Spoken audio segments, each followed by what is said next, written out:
Deep Space Radio Season 5. Ghosts in the Black.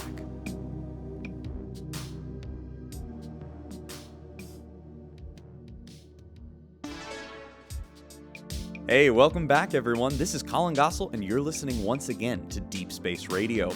It's been a quiet couple of weeks aboard the STS-45 Cloudbreather as we pass through an especially barren stretch of open space.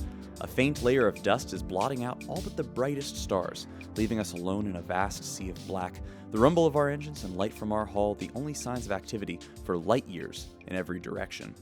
Many passengers have reported feelings of unease connected to the endless crushing black, but Professor Bolin and Dr. Lake assure me these ominous overtones are purely psychological, and that we'll be back in regular deep space before long. As you all know, our sister colony ship, the STS-58 Skybreaker, which left Chen about a year before we did, is experiencing...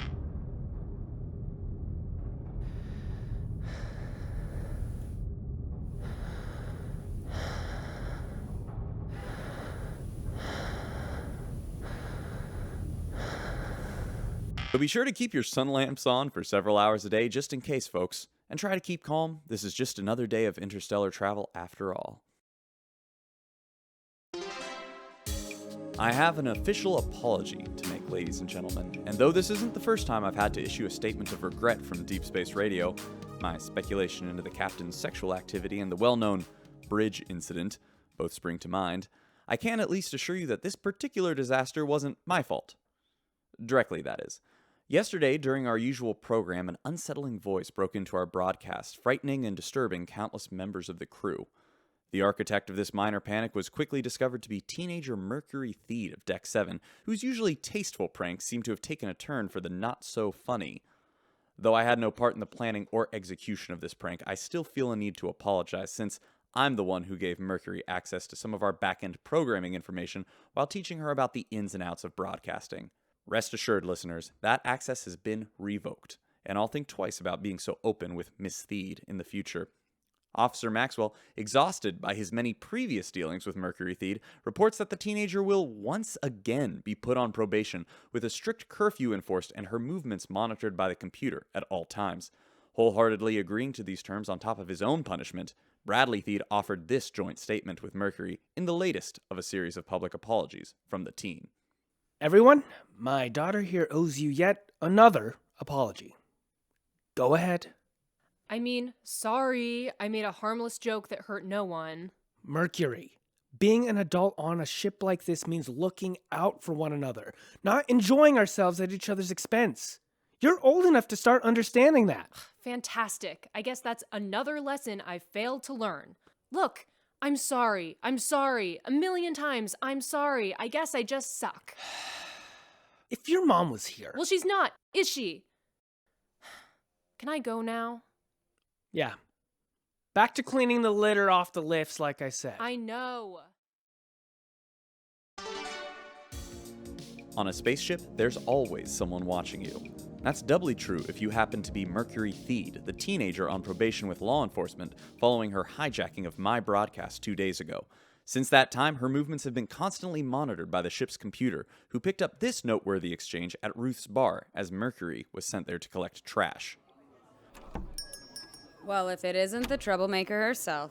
Caused any mass panics lately? Ugh, whatever. It was just a joke. You slap someone and call it a joke, you think they'll laugh? I mean, what? Do people actually think a ghost might be coming to get them? That's so dumb. I may just be a dumb old lady with my drink, but you shouldn't talk that way. You're probably too young. You never heard the stories. Stories about what? The bodies. The bodies? I thought so. Back when the colonies were being settled and people were flying back and forth all the time, you'd hear things about ships never coming back, disappearing out in space. Well, yeah, space travel's dangerous. Of course. And that's what they'd say. Until they found the empty ships. Totally unharmed, no signs of struggle, just drifting through space, quiet as the grave. Escape pods all in their places, passengers gone. Where did they go? On just a few of the ships, way out at the edges of civilized space, They found messages, scribbled on scraps of paper, hidden away in the dark corners of the ship, all talking about the same thing. Something watching them. Out there, in deep space, faceless shadows, following them, getting closer. They called them the bodies.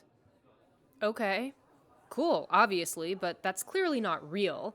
And I don't think I should be punished because people can't tell a ghost story from reality. It's not about whether it's real, Mercury. But it's not! I mean, we're not even the first ship to pass this way. The Skybreaker is up ahead, and they haven't sent any messages about space ghosts. I hope you're right, kid. I really do. The Passenger Activism Association, headed by Bradley Feed, met for its weekly meeting on Deck 7 last night and welcomed a new member, store owner Annie Maddox, a long overdue representative of the ship's computerized passengers. They sent me a recording of the proceedings, as they do every week, but this time, I felt there was actually one small snippet of interest. Here it is. So, ever since the month we were forgetting an hour every day, there's been countless financial incongruencies every business owner has had to deal with. Frankly, I don't understand how the captain can let this go on any longer. I propose a protest to be held as soon as possible. Hi. Excuse me? Yes, Annie, welcome and thank you for coming today. Please, what's on your mind? Well, are we sure this is the best use of our time? Oh, yes. I used to think the same way, but the truth is if we don't forcefully advocate for ourselves, nothing will ever get done. I mean, how much usually ends up getting done either way? Not enough! And that's why we should be working even harder. Never forget, this is our ship. We need to make sure our voices are taken into account, especially our computerized navigators who are out of sight and out of mind in so many of the captain's decisions. I don't know how helpful it's going to be. Trust me, Annie. This is how things work. It was first spotted at 9 a.m. by a hydroponics worker glancing at the starboard windows on their way to work. A distant shadow, floating out in space, illuminated briefly by the blinking lights off our hull. Sensors don't register anything in the area, but as word spread, other passengers caught brief glimpses of the figure. A body, hunched and limp, hanging in the void of space, staring at us from about 200 yards away. The figure appears stationary from our perspective, which, of course, means it's traveling at near relativistic speeds, matching our velocity and direction to an unnatural degree. No one can make out the figure's face, and, even stranger, it appears no closer when looked at through telescopes or binoculars. Though this anomaly, whatever it may be, has posed no actual threat thus far, Captain Donnell has convened a small investigative team to look into the ominous figure and assess any potential danger. The team consists of himself, Head of Security Officer Maxwell, and Chief Engineer Tasha Paulson, who issued a joint statement saying they're sure the shadow, which some passengers are already referring to as a body, like in the old space stories, must have a reasonable explanation. In the midst of this uncertainty, I received a recording from teenager Mercury Feed, which she claims the computer captured as she returned to her empty home last night. I hesitate to even play it for you, since it's likely yet another attempt to amuse herself at our expense. But, since it's my responsibility to distribute any potential news, here it is. Great. Another fun day. Incoming message. From who? Incoming message. Whatever. Incoming message. Yes, play. Play the message.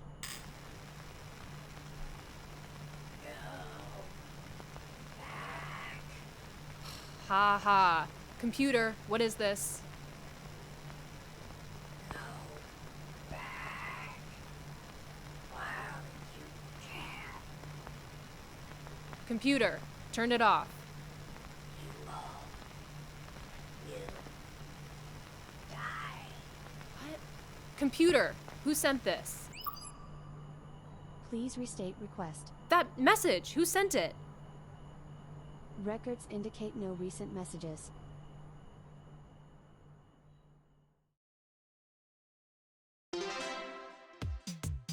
Ever since the ghostly figure some passengers are calling the Body appeared off our starboard hull, the ship has been filled with a sense of unease. And it's not just our human passengers. Exobiologist Kit Castile, who maintains the ship's livestock, has reported the animals in her care have been worked up as well. This morning, Kit was joined in the barn by an unexpected guest, Professor Bolin, who had an odd request in response to the animals' unusual behavior. Bolin recorded the encounter as part of a study he's conducting. Here is that recording. Lilith, please! You know you're not allowed on top of there. Would you all please just calm down? Hello? Oh, Professor. What do you want? I'm sorry to interrupt your work. I know the pair of us haven't always been amicable. I was hoping for a small favor. Oh, what can I do for you? With this strange occurrence causing distress among people and animals, I've been wondering if there may be more at play than your standard, but understandable, psychological anxiety. If it's not too much trouble, I'd like to work in the barn with you, keeping notes on the animals' behavior. Perhaps they can offer a clue as to what's happening. You want to work at the barn? I don't know, Professor. It can get pretty hairy up here. I understand. And of course, I don't mean to cause any problems. I promise I won't get in your way. Lilith, not the pruning shears. Okay, fine. I guess I could use the help. Just grab some gloves and we'll get to work. I actually have some right here. Oh, good. The lights on our hull blink on and off. On and off. And that tiny bit of light gives us the only distant glimpses we can get of the hunched figure staring at us from the black. Could it actually be a body, like the old ghost stories? One passenger who seems to have a strong opinion on this, as he does with most things, is Father of the Celestial Direction, VanHorne. He was approached after one of his daily broadcasted sermons by Dr. Lake. Here is what happened. Father Lou, are you all right? Oh, Doctor. What are you doing here? You don't usually come to realignment. No, it's not really my thing. But I was coming by with your vitamins and I caught the end. That sermon was seriously fiery and you don't seem like your usual calm self. What's wrong? Thank you for your concern, but I'm fine, I assure you. Hard to believe any of us are fine considering the last few months. But those bags under your eyes make it even harder to buy. Dr. Lake, you aren't a believer in the celestial direction, are you? No, I'm afraid not. Then it's really not something I feel I should discuss. But thank you for your concern. I'll be sure to take my vitamins. Okay. You do that. Anyway, I'll see what I can do. We definitely want to keep the strain off the thrusters if we can. Go back. Did you guys hear that? Was that the computer? Go back. Huh. Be honest now, does it always do that? Things have begun going missing.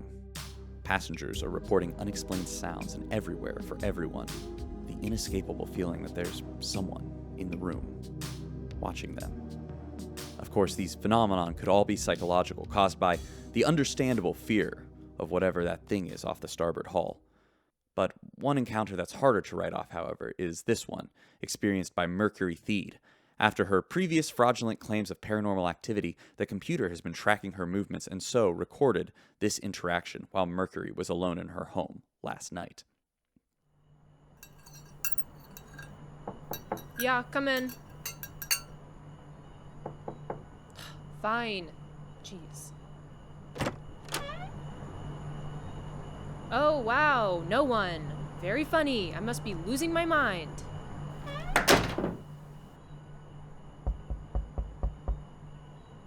What?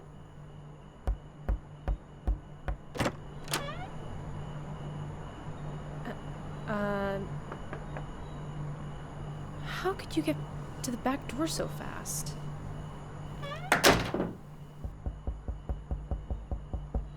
What the hell?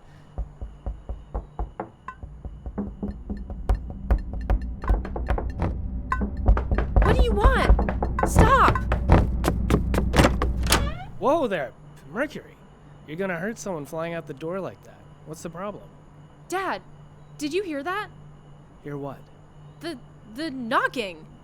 No? Was someone here? I don't know.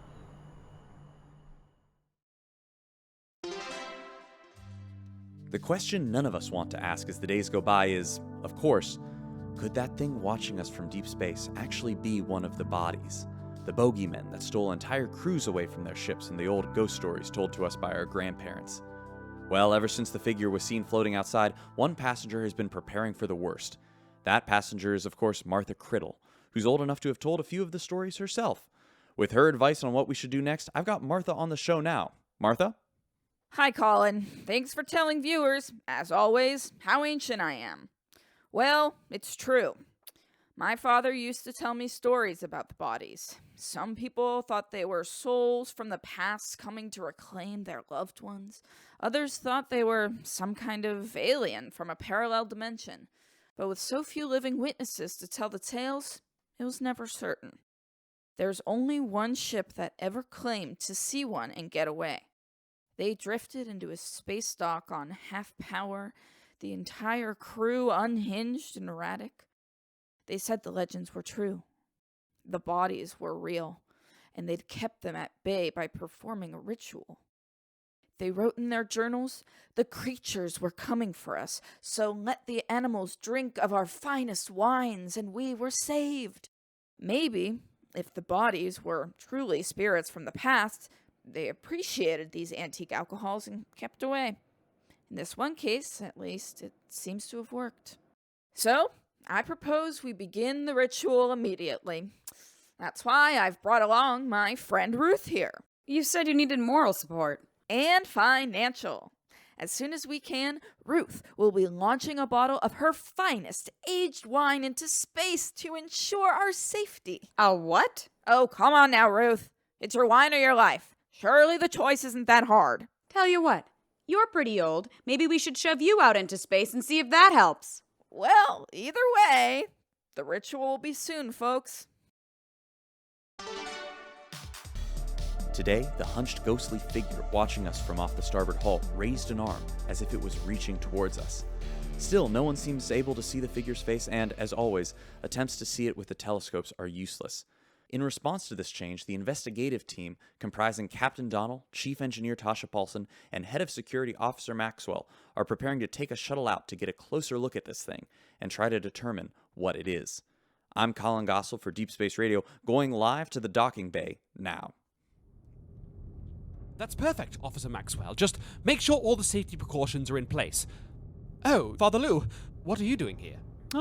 I was hoping to come along and get a closer look at the phenomenon, whatever it is. Oh, you heard that, Chief? Well, maybe Father Lou could go in my place. He's an able body after all. No, Captain. Yes, of course. I'm sorry, Father Lou. It looks like it has to be us. And with the equipment the Chief has packed aboard the shuttle, there's no room for anyone else. Why do you want to go out there anyway, Father? I want to see it. Out of curiosity. Well, don't worry. Once we figure out what it is, we'll let you know. Come on, Captain. We're ready. Sorry, Father Lou. Wish us luck. Of course. Good luck. All right, the shuttle is pulling out of the bay now and is slowly drifting out towards the ghostly figure. We're all waiting on the edge of our seats, though the figure does not seem to be moving as the shuttle maneuvers towards it. They're mere feet away from it now as the shuttle fires its reverse thrusters, comes to a stop. Wait, what's this? Something seems to be happening. The body is turning towards the ship and reaching out towards them. Oh, it's gone. Whoa.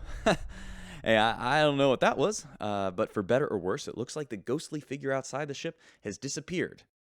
Hopefully, that is good news. The ghostly figure watching us from out in deep space hasn't been seen since yesterday, when Captain Donnell, Chief Engineer Tasha Paulson, and Head of Security Officer Maxwell took a shuttle out to get a closer look at it. The trio returned to the ship several minutes later, no worse for wear, reporting that even as it turned towards them, they couldn't make out the figure's face before it disappeared, leaving a strange shockwave in its wake. Though scanners on board the shuttle were unable to determine what the specter was, it now seems gone for good. And so passengers all over the ship are breathing a sigh of relief, hoping we leave this dark, empty portion of space as soon as possible. Only one passenger still seems anxious. teenager Mercury Theed, who the computer recorded late last night at Ruth's bar. All right, kid, that's it. We're closing up. Come on, Ruth. How old are you? Let's stay up for a while, hang out. How about some cards? Mercury, I've been working all day, and the only thing I'll be playing tonight is who can fall asleep the fastest. I don't have to win, but I'm gonna give it everything I've got. Seriously? But it's still early. It's only, what, 12:30? Yeah, long past when I was supposed to send you back because of your curfew. What's the big deal anyway? Is there a reason you don't want to go to bed? Just not tired. That's all. Well, the rest of us are. You should give it a shot, because we're closed. Go home. Fine. Great. Just me and the long walk home.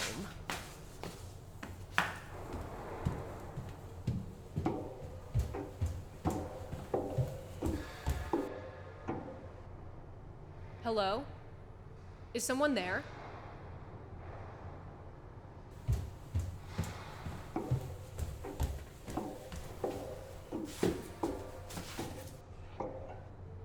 Who's there?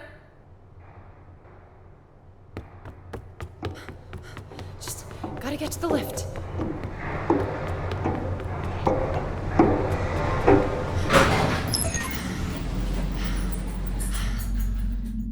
Why me?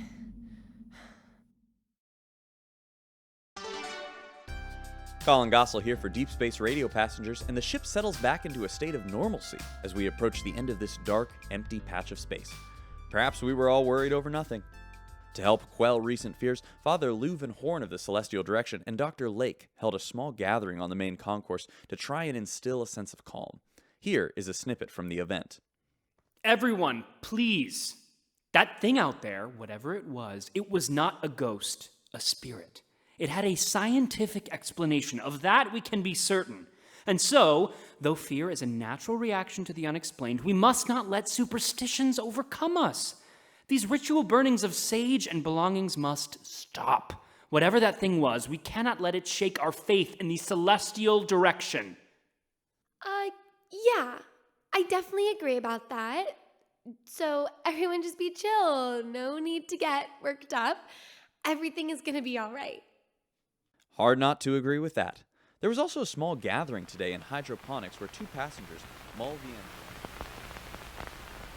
Yeah, they've been fine. I think we can give it a little extra juice. The captain will like that. Oh, weird. I did not touch that. Okay, very funny, Jimmy. Did you rig this? No one should be touching my console. Ow! What the hell? Who's ever slapping them around here? Stop it!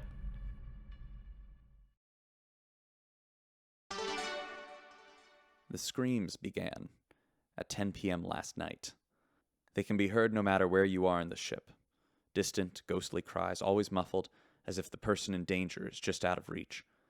A ship-wide roll call reveals all known passengers accounted for, and a full diagnostic of ship systems shows no technological explanation. Nevertheless, the screams persist. Where are they coming from? Who is making them? Head of Security Officer Maxwell began a search alongside his deputies, triangulating the sounds and quickly tracking them to a shadowy aft maintenance bay. Before going into the bay, he sent this message to his deputies via two-way radio. I'm approaching the maintenance bay where I'm sure we'll find evidence that this is all just another elaborate prank by a certain passenger from Deck 7. Carver, be sure to keep an eye on this entrance just in case anyone's still inside and tries to make a break for it. Entering the bay now. Let's see what we've got here. Officer Maxwell sent that message 7 hours ago. He has not been seen since. Head of Security Herrold Maxwell disappeared nearly 24 hours ago after entering a maintenance bay and seemingly dropping out of the universe itself. Though the distant screams that led him there have thankfully also stopped, search parties have scoured the entire ship, finding no evidence at all of Officer Maxwell or what might have happened to him. The other two members of the investigative team, Captain Donnell and Chief Engineer Tasha Paulson, today issued a statement urging calm as they try to determine what has happened. Here it is. What happened to Officer Maxwell? Well, obviously I'm not positive, but the chief here has told me repeatedly that panicking will not help the situation. So I'm encouraging everyone to not leap to any conclusions about ghosts or bodies or what have you. After all, I was out there and I saw it, and it didn't seem that dangerous to me. In fact, it almost seemed familiar. It's strange, but let's just keep a cool head and try to figure this thing out one step at a time. The Passenger Activism Association has already issued a statement denouncing the captain's actions, with Bradley Theed saying this. Wherever Officer Maxwell is, he must be on the ship.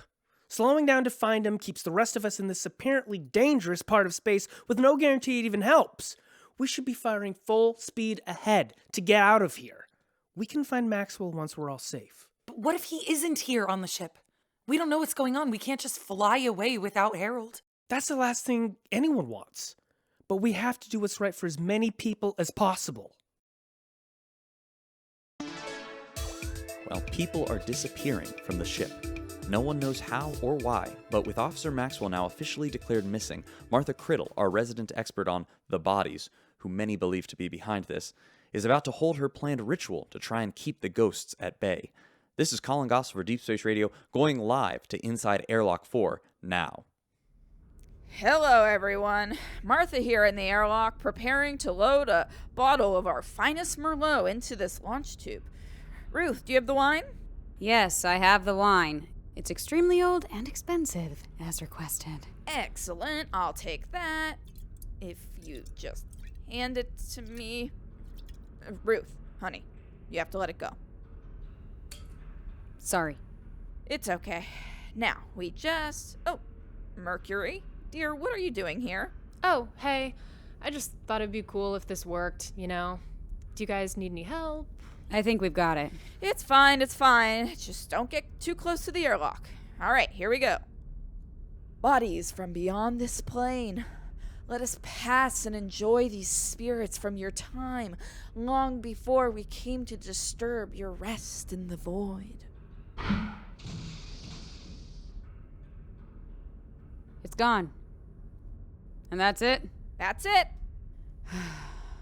Great. That better work. What was that?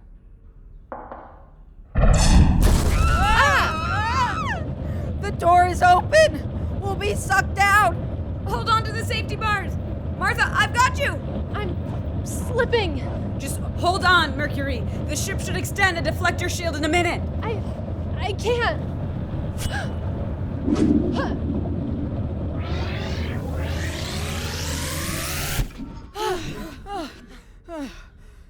Mercury, are you all right? Thank goodness that shield went up when it did. No, it was too late.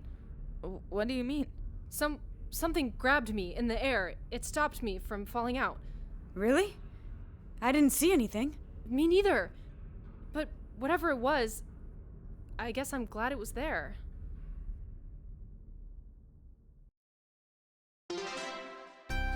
Though the ghostly figure watching us from outer space has disappeared, the effect it seemed to have on the animals in the barn has only gotten worse with each passing day.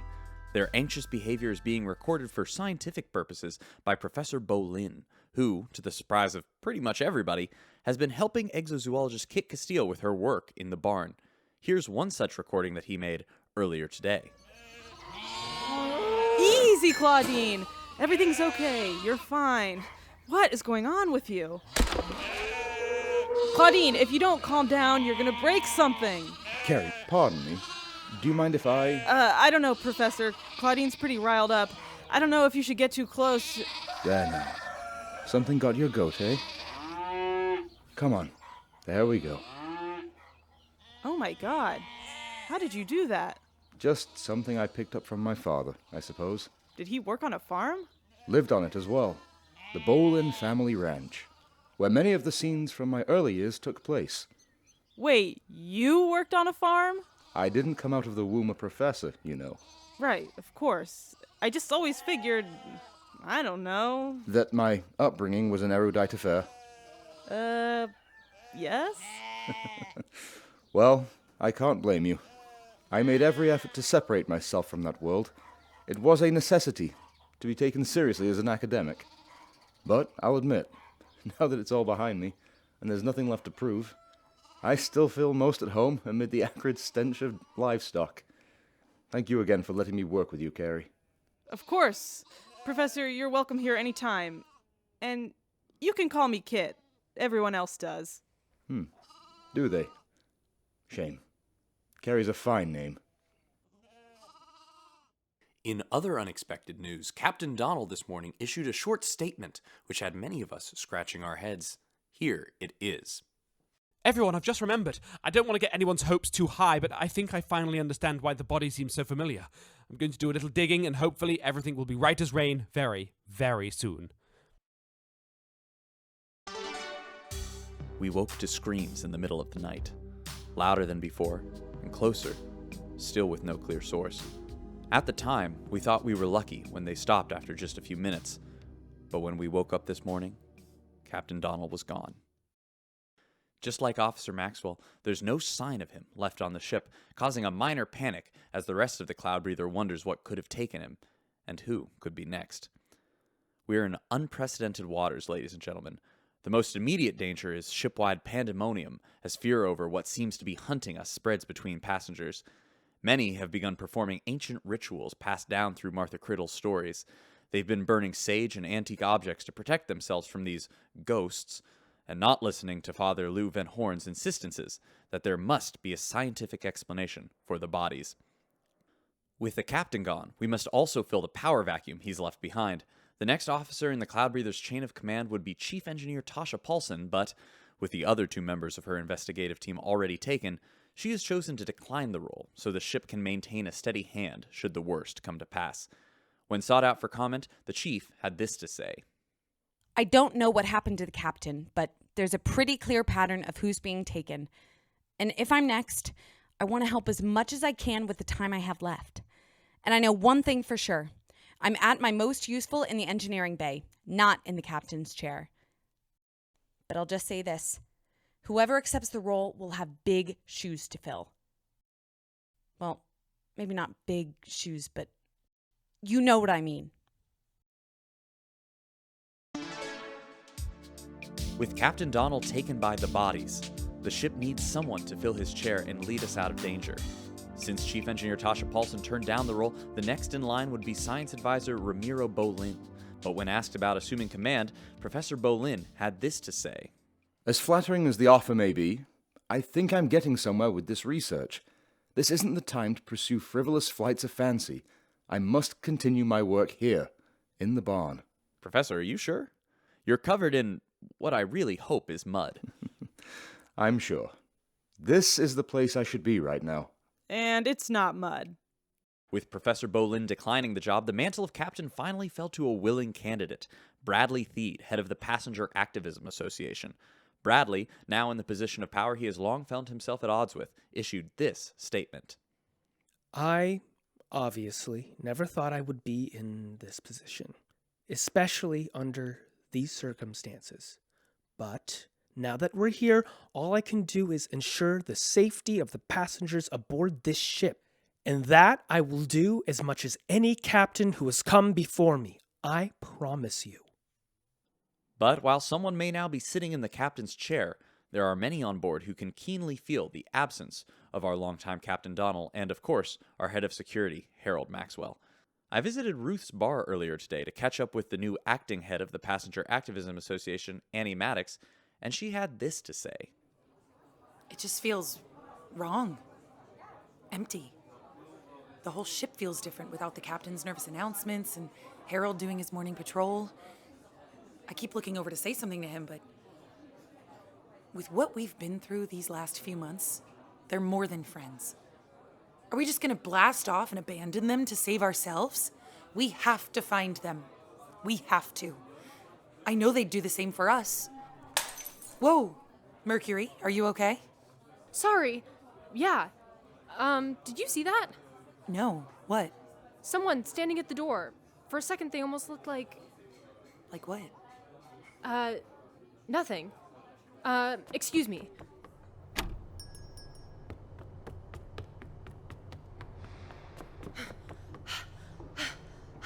Hey!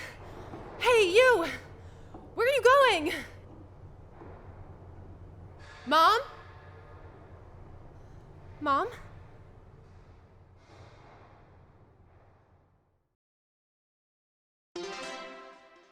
It's back. The body has reappeared, and it's rematerialized much closer than before, now plainly visible to anyone looking out the starboard windows. Still hunched, with its face in the shadows, it now reaches out towards us with both arms, almost as if to grab us. And the rituals have continued, as passengers, listening to Martha Crittle's stories about the bodies, try to ward off the hostile spirits by burning sage and sacrificing various antique objects. This caused Father Lou VanHorne to take the nearly unprecedented step of canceling his daily realignment. Dr. Lake encountered him while he was locking up the temple, and here is what happened. Father Lou, what are you doing? What does it look like I'm doing? It seems civilized worship has no place on this ship. Whoa, wait. Is that really necessary? Yes, Doctor, it is. I'm sorry, you wouldn't understand. Lou, come on. What's going on with you? Where is this attitude coming from? I've devoted my entire life to the celestial direction, the idea that our soul is just an expression of the cosmos. Once our body passes, our matter returns to the celestial order. There is no afterlife. There are no ghosts. What would that mean for my teachings, the lessons I've been passing on to hundreds of people? No, our faith is being tested. We are failing. You're having doubts. How could one not? With evidence of an afterlife staring at me through every starboard window.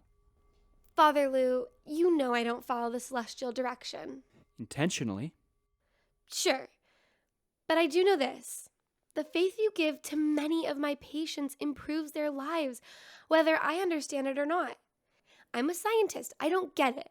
But what you do helps people, and if your faith is being tested, I don't think giving in is the path the universe intended. Who's to say the celestial direction can't include an afterlife? Only everything I've ever been taught. Well, who needs all that baggage, right? Maybe in this case, the destination is more important than the specifics. What destination are you referring to, Doctor? Everyone believing their lives have a purpose, no matter what the scientists may say. You give people that, which is, in my agnostic opinion, a lot more important than teaching them rituals are bad or memorizing scripture. You're very kind, Doctor, which is, in my experience, the truest sign of wisdom. I'll think about what you've said. Meanwhile, Martha Crittle this morning attempted to placate the spirit by launching yet another bottle of 50-year-old whiskey into space, a ritual made all the more intense by bartender Ruth Hatchett attempting to physically stop the process.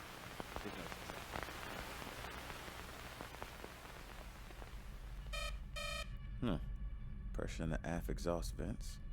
How the hell would that happen? These old ships. Oh shit. Okay, wait a minute. What do we do here? Where's the goddamn manual? Wait. Not sure what to do here.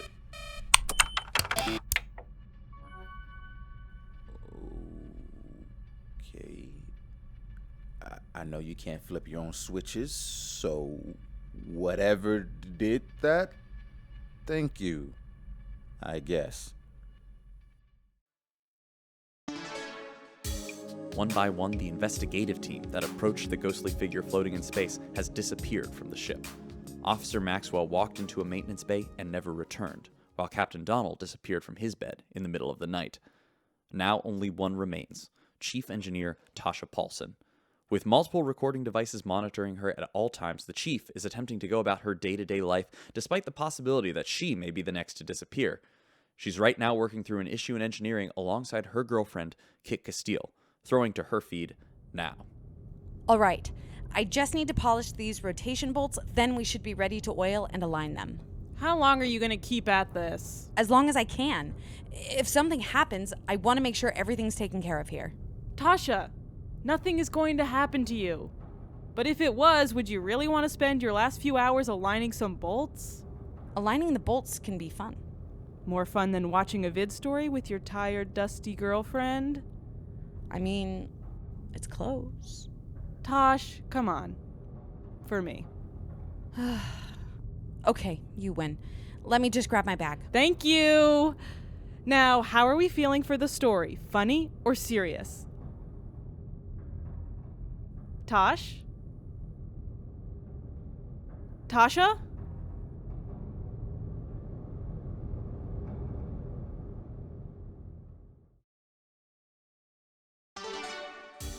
The Cloudbreather is in a panic. The entire investigative team has now disappeared, and the ghostly figure's stare can be felt through the bulkheads everywhere on the ship. Most passengers have locked themselves away inside their rooms or else travel the ship only in the middle of the day. At night, distant screams drift through the air, whether from fellow passengers or from the bodies themselves. No one can say. Responding to this state of emergency, Acting Captain Bradley Theed held a small press conference and issued this statement. With passengers being taken and the ship in a state of panic, my responsibility is to the passengers who remain aboard the ship. And as such, I've ordered our pilot, Claudio, to increase our speed and to move us out of the area as quickly as humanly possible, even if it means burning through emergency fuel reserves. This is an emergency after all. And what about the passengers we may lose if we leave too fast? I'm sorry? Who is that? Annie Maddox, acting head of the Passenger Activism Association. What if by leaving the area we lose our chance at getting back Officer Maxwell, the captain, and Tasha? Are we just gonna leave them to die? Well, what am I supposed to do? The longer we stay out here, the greater the danger for all of us. As head of the PAA, we are protesting this heartless betrayal of our lost officers, and we won't rest until Acting Captain Bradley makes more detailed investigations into their whereabouts. Oh, come on! It's not like I don't care. Sure seems like you care about some passengers more than others, though. Annie, what's this going to accomplish? It's the way it has to be, Bradley. You'll be hearing from us soon. A second body has appeared outside the ship. This one is on the port side. It's hanging there in space, watching us from afar, just like the first one. Their presence now hangs over everything we do, and although they look human, they certainly don't feel that way. Most passengers now refuse to leave their quarters. Ruth's bar is the emptiest it's been since the truth of her identity was revealed many weeks ago. As evidence, here's a recording from the bar where, earlier today, our pilot Claudio Atlos had an unusual opinion on the bodies and what they may be doing here. Gotta say, pretty hard to run a bar with nonsense like this every other week.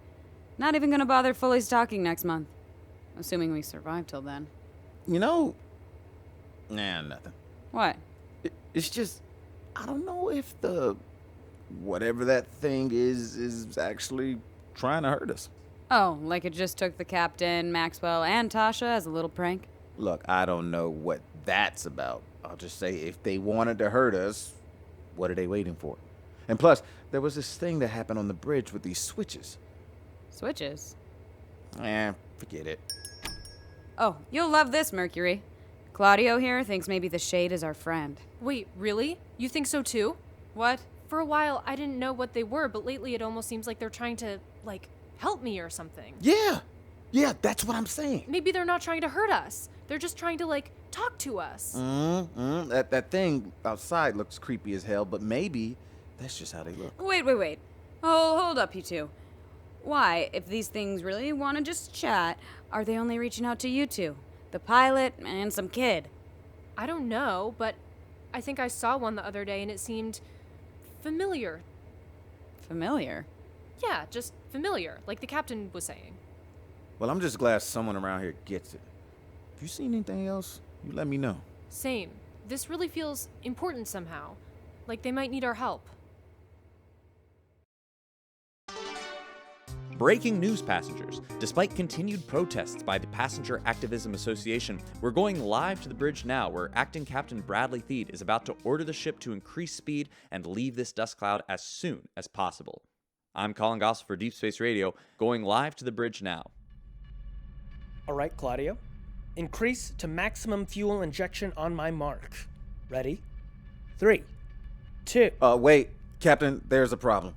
What? I can't change course. The controls aren't responding. They aren't? Why? Is it some sort of malfunction? I don't know, but the console is shutting down. I'm flying blind here. Well, that's great. It looks like the body is taking over the ship. Well, we don't know that for sure, sir. Oh, I think we know. Send a notification out to all passengers. We're on high alert until further notice. And just in case, we should be prepared to abandon ship. Ladies and gentlemen, I don't have to tell you what a disaster abandoning ship would be. There are no audio broadcast devices on any of the escape pods, which means we would have to go off the air. It would mean other terrible things, I'm sure. But this unfortunate news comes in the midst of another strange discovery made by Professor Bolin earlier today at the barn. The discovery was recorded for his scientific study. Here it is.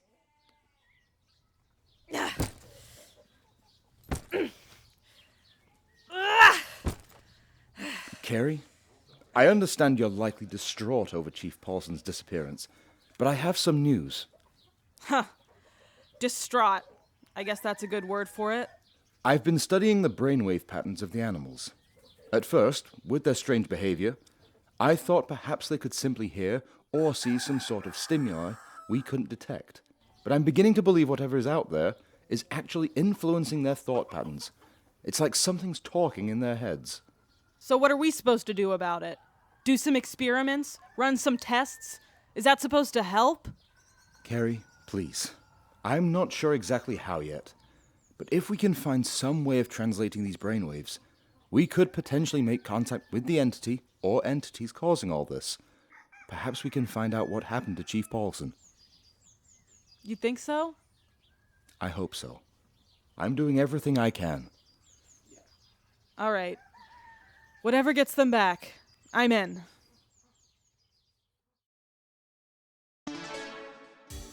There's even more of them now. Today, we awoke to a third body, floating along the starboard engines. Then, 30 minutes later, a fourth off the bow. As the darkness of night now closes in, we find ourselves completely surrounded by dozens of ghostly figures, illuminated by the lights on the hull, each of them hunched and dangling in the void of space. Some of them reach out towards us, others gently sway, as if they're in some sort of trance. But no matter what their intentions, there's little we can do to stop them, as we've now lost control of the ship. Though, we thankfully do continue on our previously set course out of the dust cloud. Meanwhile, the anxiety that has gripped our hearts finally began to boil over as night fell on the main concourse, with many passengers beginning to panic and fall into hysteria. Fortunately, just in the nick of time, Father VanHorne reopened his temple of the celestial direction to offer shelter and company for those seeking comfort as the darkness closes in.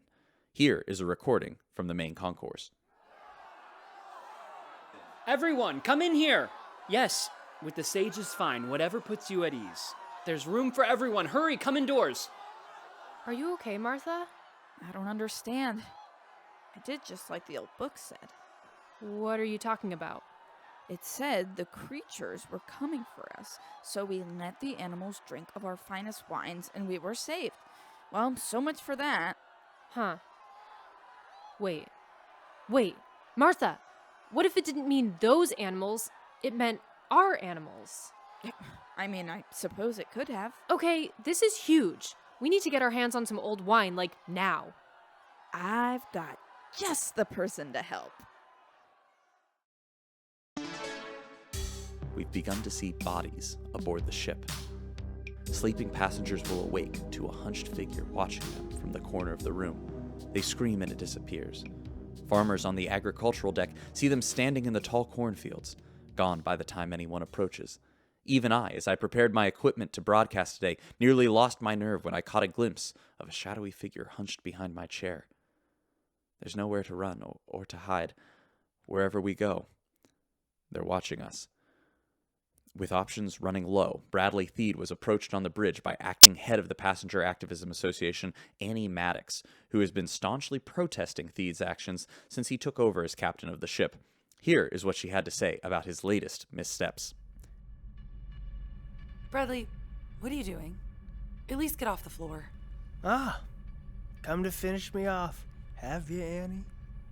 Go ahead. I guess I deserve it. What are you talking about? Well, the whole ship is in mortal danger, and it's only gotten worse since I took over. Looks like I'm no better than all the other elitists who steer their passengers into ruin. Okay, look, if I was in charge, there are a couple things I would have done different. But none of those would have gotten us out of this. Sometimes there's just no good answer. You did the best you could. Hollow comfort if my best isn't enough to save us. Maybe saving us will require more than your best. Like what? How about our best? Oh, Annie. That's so dumb. The ghosts are going to eat us. Shut up, Bradley. Now get in a chair. We have to figure this out.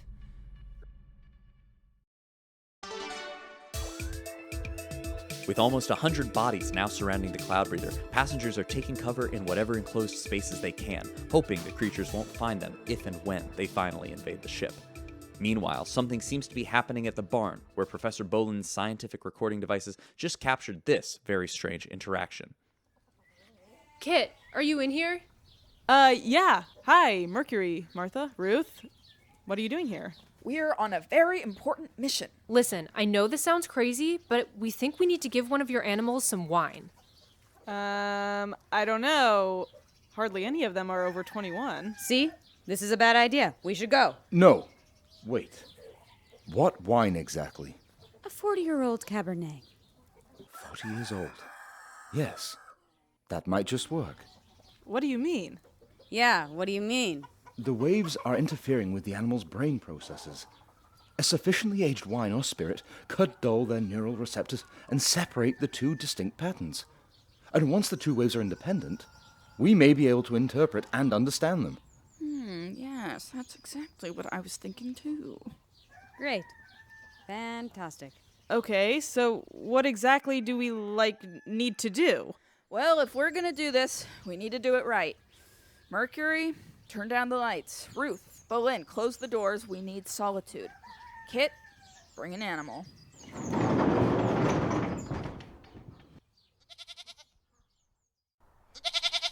Okay, Mr. Goat, you just wait there a minute. I've got some wine for you. Bodies from beyond this plane, let us pass and enjoy these spirits from your time, long before we came to disturb your rest in this void. Salud. Oh my god, she really wants that wine. Not even stopping to savor it. Fascinating. Oh my god. Mercury feed. What did you do to them? They cannot hear. We've been attempting to contact you. Your ship is in mortal danger. Okay, wait, I'm sorry. Who am I speaking to? We are the crew of the STS-58 Skybreaker. In the goat? The goat is merely a vessel to speak. For weeks, we've been trying to warn you and the pilot before it was too late. Me and Claudio? Why us? You were compatible with our energy. What's that supposed to mean? We do not know. You were compatible. Many months ago, we lost control of our ship due to an upcoming spatial anomaly. When the ship finally made impact with the anomaly, our physical bodies were vaporized. Well, then shouldn't you be dead? We are in a strange place. The same universe, but different. Separate. Okay. So, why did you take the captain and Officer Maxwell and Chief Tasha? Didn't mean to. They got too close. Before we were ready, we couldn't control our state of matter. We pulled them in by accident. They are within us. So that's you? Out in space? Trying to manifest in your plane. To warn you. You are flying towards the same anomaly. You've lost control just as we did. If something isn't done, you will soon join us in this beside world. Okay. Well, what do we do? We can't hold this voice much longer. You must come to us out in the black. If you make contact, we can bring you into sync with the anomaly long enough to save the ship. Well, how am I supposed to do that? And will I get sucked in just like the captain and the rest of them? No time to argue. Please, come to us before it's too late. Wait! Is my mother part of you? Is she in that place? No. Oh. It's just, I thought I saw her. Be glad, Mercury Feed. You would not want her here. Right, I just thought maybe if she was, I could help her. You can still help others for her. Hurry. We are waiting. My God. That's so weird. Did you see the lights flicker? Something definitely happened. Mercury, what's wrong? There's something I have to do. As if things couldn't get any stranger, today the bodies all reached out towards us, their fingers grasping at the emptiness of space as we try to regain control of the ship. This is Collin Gossel for Deep Space Radio, going live now to the bridge, where acting Captain Bradley Theed is listening to some very far-fetched claims from his daughter, Mercury. Dad, listen. I just need a spacesuit and I can save us. That's what the goat told you, is it? It wasn't actually a goat. It's the crew of the Skybreaker. That's them out there. And how is going out there supposed to save us? They couldn't explain, just that it would, get our energies aligned or something. So let me get this straight. You've been contacted by Ghost through a goat who claim that my daughter needs to drift out into space and do the same thing that led to the disappearance of 3 people, or else we're gonna crash into an anomaly none of us can see? You don't buy it? I'm beyond not buying it. Even if they did contact you, who's to say they're not lying? This could all be a trap. They wouldn't do that. They're nice. Claudio, tell him. I mean, I think they may be cool, but I don't know if I'd be rushing to meet them out in space. Dad, I know it sounds crazy, but I think I have to do this. It's like my responsibility. Well, I think I know where I stand, but I recognize I might be a little bit biased, you being my daughter and all. Annie, you're my PA representative. What do you think? I'm sorry, Mercury. I believe you saw what you saw, but I don't trust them. Who knows why they want you out there? We can't risk your life on their word. Well, that settles it. Mercury, mission denied. You're both wrong. You don't know what you're doing. At least we're on the same page about that. Claudio, would you do me a favor? Sure. There's not much for me to do here. Would you take my daughter back to our house and keep an eye on her? Yeah, you got it. You need to listen to me. There's not much time. We're all going to be trapped in the other place. More and more bodies surround the ship as the day goes on. Where they're coming from, why they're reaching out towards us, what brought them to our ship in the first place. All of these questions remain a mystery. The only person who claims to know any of the answers is teenager Mercury Theed of Deck 7, who insists the ghosts told her she needs to go out into space and make contact with them to save the ship from some kind of anomaly. But with an extensive history of tall tales, her claims were quickly rebuked by her father, who sent her home under the supervision of Warden Claudio Atlos. Fortunately, since Mercury is still technically under probation, the computer monitor on her activities continues, and so we're able to listen in. I'm Collin Gossel for Deep Space Radio, and here is Mercury Theed. Hey man, thanks for selling me down the river. You know the ghosts aren't trying to hurt us. Well, there's a big difference between not trying to hurt us and luring a kid out into space. If we don't change course, we're going to end up just like them, stuck in some weird next-door dimension with no bodies. Look, Mercury, I have my orders. You're not leaving this house, so you better just settle in. I break the rules for years and no one can stop me. Now I want to save your lives and suddenly I'm under lock and key. That's pretty funny. But you gotta look at it from your parents' perspective, right? What would they do in this situation? Well, my mom was kind of a wild one. Sorry, Claudio. It's for your own good.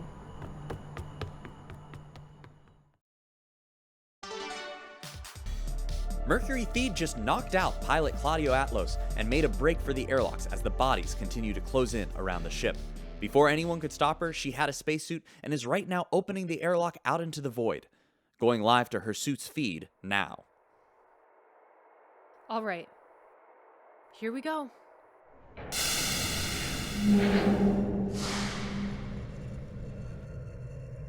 Mercury, this is your father. Get back in the airlock now. Sorry, Dad. Saving the ship now. Saving the ship from what? Bradley, there's something popping up on the scanners dead ahead. Some kind of energy fluctuation. What the hell? Mercury, hurry. Get back inside. Oh my god. We have visuals. What is that? It's some kind of portal? What's the light coming off of it?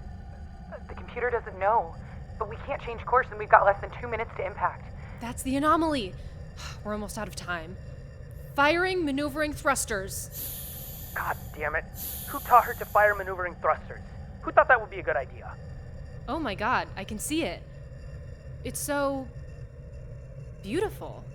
Sensors show she's approaching the ghost, Bradley. Mercury, thrust. Turn back to the ship. Okay, I'm here. What do we do? Mercury, feed. Oh man, that's creepy as hell. Take my hand. That's it? Is anything gonna happen to me? Take you to other side. Save ship. Will I be stuck there like the captain? Don't know. Okay. Well, I have a ship to look out for, I guess. So, put her there.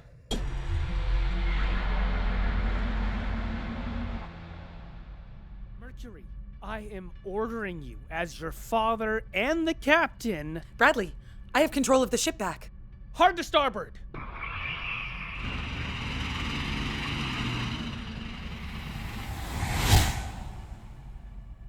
We did it. We missed the anomaly. Where's Mercury? Is she still out there? I don't see her. Mercury and the ghosts.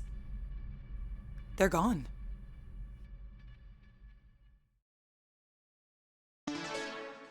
The Cloudbreather was finally able to save itself by changing course to avoid the unknown spatial anomaly, but Mercury Theed and the bodies have both disappeared in the process. Somehow, I'm still receiving a feed from her spacesuit. This is Collin Gossel for Deep Space Radio, going live to Mercury now. Okay, this is seriously weird. Why is all the space so colorful? Mercury Theed, your ship is safe. Oh, wow. Thank you for everything. Can I do anything to help you? No, we must go. They will find us. What? Who will find you? Goodbye, Mercury Theed. Good luck. Wait. Hello? Rude. So what now? Hello? Is someone there? Wait. We've heard that before. Who's there? Who are you? You will join us. Oh, wait. What's... Ah! What? Where am I? I've got you, kid. You're lucky I woke up and got this shuttle through that rift before it closed. Whatever it is. You're even luckier I don't hold a grudge. Claudio, thank God. Is everyone okay? Is the ship safe? Yep. Whatever that anomaly was, we're well past it now. It looks like we have you to thank for it. No big deal. I do accept most major forms of credit if anyone's interested. Hi everyone, this is Collin Gossel and welcome back to Deep Space Radio. With the ship safely out of the dust cloud and the ghosts long gone, Mercury Theed and Claudio Atlos arrived back in our docking bay, where they were greeted by Acting Captain Bradley Theed and Ruth Hatchett. Going live to the bay now for their reactions. Oh, thank God. Claudio, you idiot. I can't believe you're flying. You could have a concussion. Oh, I've definitely got a concussion. Look at you, worried about me. Worried about Mercury and whatever else you might crash into. Mercury? You get over here right now. Here we go. I can't believe you would disobey me like that. It was a total lack of respect for authority, and why? Because you knew you were right no matter what we said? I'm so proud of you. If you hadn't put yourself in danger like that, I'd throw you a party. You're not mad? I'm furious. But what am I gonna do? Punish you for saving the ship? I'll just have to wait around for the next excuse. You know, you might have to wait a little while. I hate to admit it, but running Maxwell ragged has gotten a little boring. Hey, your mom would be proud of you. Thanks, Dad. I know. Jeez, what a month. You know what? Let's treat ourselves. We deserve it. Ruth, do you still have that chin Cabernet? The expensive one? God damn it. Hi there, everyone. Welcome back to Deep Space Radio, and a special thanks to my guest producer for this episode, teenager Mercury Theed of Deck 7, who's keeping my level steady as we report the news and doing an absolutely great job at it. Well, folks, we've escaped the darkest parts of deep space and are now back on our way to Beta, no worse for wear, and that includes Captain Donnell, Chief Engineer Tasha Paulson, and Head of Security Officer Maxwell, who all reappeared in the exact spots they disappeared from when Mercury Theed made contact with the body outside the ship. Chief Balson, who was found by Kit Castile finishing some work in the engineering bay this morning, had this to say. Good to know no one bothers to finish anything when I'm not around. Well, we knew no one could do it better than you. Ha! Fair enough. Did you enjoy the peace and quiet? Oh yeah, it was great. You know, you should get taken by ghosts more often. I'll do my best. Captain Donnell was discovered sleeping in his bed. When informed of the events of the last few days, the captain responded by saying, See, now I knew the body was familiar. I recognized it when we got closer. It looked like the captain of the Skybreaker, who I met before they departed from Chen several years ago. Just all ghosty and crumpled up. I couldn't put my finger on it, but that explains that. After reappearing, Officer Maxwell immediately broadcasted his location to his deputies via this message on two-way radio. Well, nothing in here, but at least the screaming stopped. Wait a minute. Carver, where are you? I told you to keep an eye on the door. You couldn't stand and watch for 2 minutes. I swear, you want something done right. Meanwhile, at one of their regular tea and gossip sessions, I was able to get these comments from Martha Crittle and Father VanHorne. So, turns out those things weren't ghosts the way my father thought they were. But they were disembodied souls from the past, true enough. And I wouldn't be surprised if all the bodies from his old stories were the same way. There could be hundreds of anomalies out there, hidden away in the shadowy corners of deep space. Which is a comforting thought in its own way, I suppose. It's hard to accept how much I may have been wrong about. But no matter where those ghosts fit, they're undeniably part of the natural order. Perhaps my fallacy was believing I already understood the celestial direction, when most of us are lucky just to understand our place in it. I'm glad I had a friend to remind me of that. And finally, his work in the barn concluded, Professor Bolin made one last scientific recording of his time there. Well, I'm all packed up. Thank you for allowing me to help you with your work, Carrie. It's been a pleasure. You know what? It really has. Hey, why don't you leave your gloves here? I'll clean them up and make sure they're ready for you if you're ever, looking for a little home away from home. That's very kind. Mind you, it may be a little while before that time comes. I feel reinvigorated and ready for my next scientific endeavor. Oh, really? What's that? Well, I've been thinking about programming an automated assistant, but I'm not sure if the time investment... Hello? What's this? My word! What is it? An alert I set on the long-range scanners. They've detected nearby traces. Yes, undeniable evidence. This could change everything. Well, come on, Professor. What did they find? Life. Non-human life. Deep Space Radio will return in Season 6. First Contact.